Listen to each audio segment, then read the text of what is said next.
ছাউনির মতো, তখন তারা আল্লাহর ডাকে নিজেকে আনুগত্য থেকে একদম তার জন্য একান্ত করে নিয়ে তারপর যখন তিনি তাদেরকে উদ্ধার করে স্থলে পৌঁছে দেন, তখন তাদেরকেও কেউ মাঝপথ বেছে নেয়। কি বলেছে যে যখন সমুদ্র তরঙ্গ মানে বিপদ যখন সমুদ্রের ভিতরে ঢেকে ফেলে, তখন তারা আল্লাহর প্রতি একনিষ্ঠ হয়ে যায় যে আল্লাহ ছাড়া আর কেউ নেই। যখন আল্লাহ তাদেরকে উদ্ধার করে পারে নিয়ে আসে, তখন কি বলে যে আমার মাঝিটাই দক্ষ ছিল, ঠিক আছে, আমার কি বলে ক্যাপ্টেন খুব দক্ষ ছিল, নৌকাটা খুব ভালো ছিল, শিপটা খুব ভালো ছিল। আসলে কি শিপটা ভালো ছিল? আসলে কি ক্যাপ্টেনের কোনো যোগ্যতা আছে? ক্যাপ্টেনের যোগ্যতা কে করে দিয়েছে? আল্লাহ। তো আল্লাহ তাআলা সেখানে বলছে যে কেউ কেউ মাঝপথ বেছে নেয়। তার মানে হচ্ছে কেউ কেউ মনে করে যে এখানে মনে হয় এই লোকটারই তার মানে এটা কি শেপ হয়ে যাচ্ছে। আমার কি তাওয়াক্কুল একমাত্র আল্লাহ, আমাকে রক্ষা করেছে কে? আল্লাহ। তার মানে আমাকে ওইখানেই কনফিডেন্ট থাকতে হবে যে আল্লাহ আমাকে রক্ষা করেছে, আর কোনো উপায় নাই, আল্লাহ একজনকে উসিলা হিসাবে ওইখানে মাত্র রেখেছে। আর প্রত্যেক বিশ্বাসঘাতক ও অকৃতজ্ঞ ছাড়া আর কেউ আমার নির্দেশাবলী অস্বীকার করে না। পরের লাইনে আল্লাহ তাআলা কি বলছে কোরআনে? আমার কথা না, কিন্তু আল্লাহর কথা বলছে যে এইরকম যারা করে প্রত্যেক বিশ্বাসঘাতক ও অকৃতজ্ঞ ছাড়া আর কেউই আমার নির্দেশাবলী অস্বীকার করে না। মানে কি, আমার যে আমি যে এক, আমার ক্ষমতায় সব চলে, আমার হুকুমে সব চলে, এটা কি অস্বীকার করবে? বিশ্বাসঘাতক অকৃতজ্ঞ। তাহলে কি আল্লাহর নিয়ামত মানে অস্বীকার করার কোনো সুযোগ আছে? সুযোগ নাই। কার উপরে নির্ভরশীল? আল্লাহর উপরে নির্ভরশীল। সূরা লোকমানের 31 নম্বর আয়াত থেকে আবার একটু বলছি, আমি পরে একটু কথা বলবো, আমি কিছু আয়াত মানে বর্ণনা করে যাই। হে মানুষরা, তোমাদের রবের ক্রোধ থেকে সতর্ক হও। কাকে বলছে? মানুষকে। কে বলছে? আল্লাহ তাআলা। যে রবের মানে কি আল্লাহর ক্রোধ থেকে সতর্ক হয় এবং সেদিনকে ভয় করে যেদিন পিতা পুত্রের পক্ষ থেকে প্রতিদান দেবে না। কি বলছে? পিতা পুত্রকে কোনো প্রতিদান দেবে না, পুত্র পিতাকে কোনো প্রতিদান দেবে না। প্রকৃতপক্ষে আল্লাহর প্রতিশ্রুতি সত্য। একমাত্র প্রতিদান কে দিবে? কে প্রতিশ্রুতি রাখবে? একজন আল্লাহ, আর কে প্রতিশ্রুতি রাখবে না। তাই কাজেই এই দুনিয়ার জীবন যেন তোমাদের প্রতারিত না করে। ইম্পর্টেন্ট একটা জায়গা, এই দুনিয়ার জীবন যেন তোমাদেরকে প্রতারিত না করে, ঠিক আছে?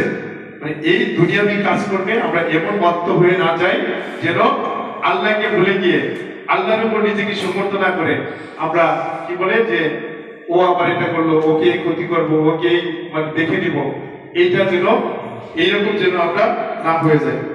এবং প্রতারক যেন তোমাকে আল্লাহর ব্যাপারে প্রতারিত করতে সক্ষম না হয়। বলছি কি বিভিন্ন ওয়াসওয়াসা থাকবে, এরা যেন আমাদেরকে কি প্রতারিত করতে সক্ষম না হয়। তাহলে বিশ্বাসটা কিরকম রাখতে হবে? 100-100, ঠিক আছে? এখানে কোনো জিদ হলে চলবে না, হতেও পারে, হবে, হওয়ার সম্ভাবনা আছে, এরকম কোনো সুযোগ নাই। আল্লাহ যা করে তাই হবে, ঠিক আছে? আমি সূরা থেকে যাচ্ছি 12 নম্বর আয়াতে। আসমান ও জমিনের ভান্ডার সমূহ তারই হাতে। কার হাতে? আল্লাহর হাতে।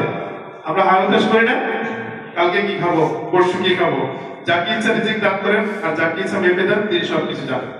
আল্লাহ তাআলা কি বলে? যাকে ইচ্ছা দেন, যাকে ইচ্ছা মেপে দেন।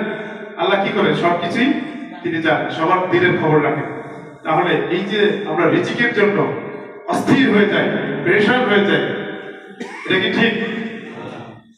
এটা কি আমরা প্রেশারি হয়ে আমরা কিছু করতে পারবো? আমি কোটি কোটি টাকা ইনকাম করলাম, আপনি দেখেছেন গত করোনার সময় আল্লাহ কিন্তু দুনিয়াতে পরীক্ষা করে দেখায় যে কত কোটি টাকার মালিক এক অক্সিজেনের মাস্ক নিয়ে দুই ভাই মারা গেছে, হয়েছে না? দেখেছেন না? বাংলাদেশেই তো দেখেছেন। কোন সক্ষমতা আছে এই অর্থে? তাহলে রিজিকের ব্যাপারে প্রেশারি হওয়ার কোনো দরকার আছে? তাহলে কি করতে হবে? আমরা আল্লাহ তাআলা বলছে যে তোমরা সকাল ফজর নামাজের শেষে কাজে বেরিয়ে যাও এবং জোহর পর্যন্ত কাজ করো, ঠিক আছে? আমাদের ইসলামী রীতিতে কিন্তু কঠিন কাজ আসর নামাজের পরে আর করার নিয়ম নাই, হালকা কাজ করতে পারে। ইবাদত বন্দেগী করতে হবে, ঈশার নামাজের পরে আর ঘুমিয়ে পড়তে হবে, এটা হলো আমাদের ইসলামিক নিয়ম। আমরা কিন্তু সেই পথ থেকে বেরিয়ে আসতেছি না? আমরা অনেক বিচ্ছিন্ন হচ্ছি। একটা পাখিকে দিয়ে চিন্তা করেন, পাখিও জীব, আমিও জীব। কোনো পাখি কি আজকে আগামীকালকের খাবার আজকে মজুত করে? একমাত্র বান্দা মুসলমান আমরা আগামীকাল, আগামী বছর 500 বছরের খাবার মজুত করি। আবার অনাহারে ভুগে কারা? মানুষে। এই কি বলে যে আপনার যত দুর্ভিক্ষ হয়েছে, পশু পাখি মারা গিয়েছে, তো তারা খাবার খায় না? তাদের রিজিকের প্রয়োজন না? কারা মারা গিয়েছে? এইটাই আল্লাহর খেলা। আল্লাহ বলছে তুমি যতই করো আমি না দিতে পারবো না, তুমি যতই মজুদ করো আমি আল্লাহ যদি না দেই তুমি মজুদ করেও বাঁচতে পারবো না। তো সুতরাং রিজিকের ব্যাপারে আজারি করার কিছু নাই। হিম্মত, সক্ষমতা, শক্তি দিয়ে, দখলদারিত্ব দিয়ে এগুলোর দিকে চিন্তা করার কোনো সুযোগ নাই। আল্লাহ আপনাকে খেতে দিবে না। আপনি অনেক খাবার রেখেছেন, আপনাকে ডায়াবেটিস দিয়ে দিয়েছে, আপনি অনেক খাবার রেখেছেন, এমন রোগ দিয়ে দিয়েছে আপনি ঘ্রাণ হইতে পারেন, হচ্ছে না? আবার রিক্সাওয়ালা দিনভর প্যাডেল মেরে গিয়ে দুই বল খেয়ে ফেলতেছে।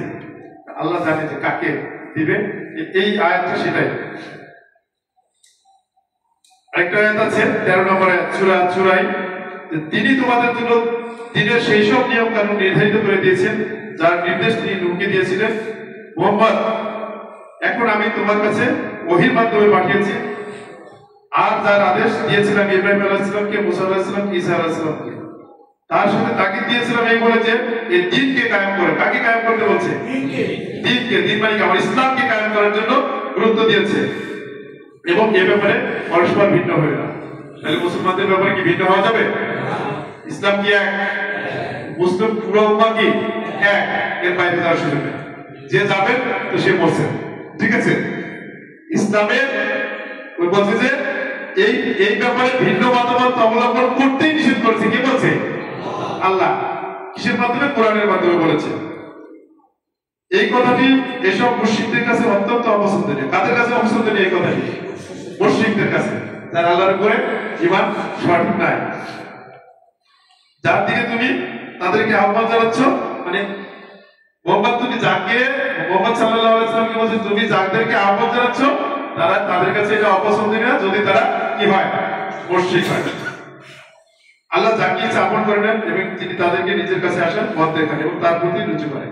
আল্লাহ যাকে ইচ্ছা, আপনি আল্লাহর প্রতি ইবাদত বন্দেগীতে মশগুল থাকেন, আল্লাহর নির্দেশ মোতাবেক চলেন। ইবাদত বন্দেগী দুনিয়াবি কাজকর্ম সব ছেড়ে দিয়ে না। আপনি দুনিয়াবি কাজকর্ম করবেন বৈধ উপায়, ইসলামিক উপায়, এবং আপনার সমস্ত কিছুর খোঁজ খবর রাখবেন। নবী করিম সাল্লাল্লাহু আলাইহি ওয়াসাল্লাম কি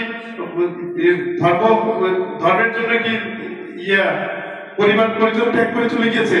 এটা ইসলামের পারমিশন না। পরিবার পরিজনের দায়িত্ব পালন করা ইবাদত।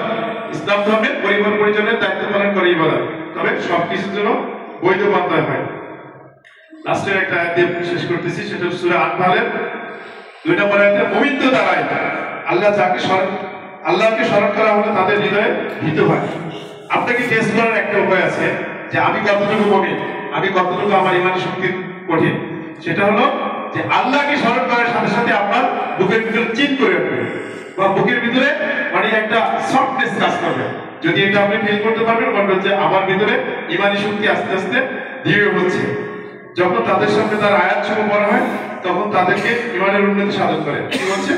তাদের সামনে যদি কোরআনের আয়াত পাঠ করা হয় তাদের ইমান কি ডেভেলপ হয়, তারা তাদের প্রতিপালকের উপর ভরসা করে। কার উপর ভরসা করে? প্রতিপালক আল্লাহর উপরে। তো এই আয়াতগুলো পড়ার কিছু কারণ আছে, আমি সিলেক্ট করে নিয়ে আসছি। সেটা হলো